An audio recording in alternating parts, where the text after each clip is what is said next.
When a child shuts down, it's typically correlated to the feeling of shame. And parents usually see this with kids over 10 years old and well into their teens. They will not want to be social, they will not fulfill responsibilities, they won't seem happy to be around the family. And at 4 years old, just the fact that you are noticing that there is something going on with his behavior at such a young age, that's amazing, because you are going to be able to stop the cycle and change it for him so that he does have that secure attachment with you. There's definitely something happening with him emotionally that's disconnecting him when he sees you. And of course, self-awareness and recognition is not possible for him at such a young age, but it's most definitely possible for you. And you can shift the way that he responds by the way that you respond. What's crazy is that this is where the cycle begins, and oftentimes parents don't even realize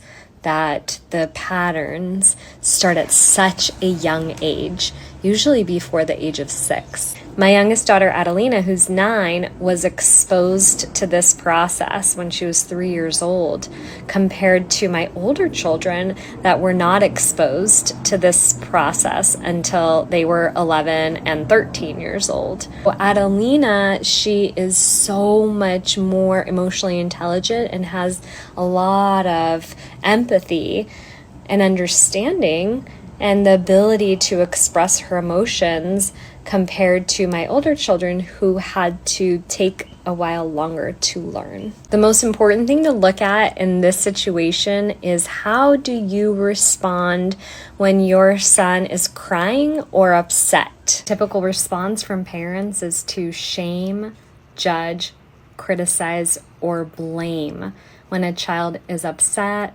hurt, or expressing their emotions. This is a good question to ask yourself. Do you shame, judge, criticize, or blame him when he's upset and crying? Or are you able to tend to his emotional needs? And the reason why parents aren't often able to tend to their children's emotional needs is because their emotional needs are not met. And so as a parent, you could be triggered when your child is upset or frustrated or crying, and then it's very difficult for you to be there and validate their feelings and help regulate and de-escalate them.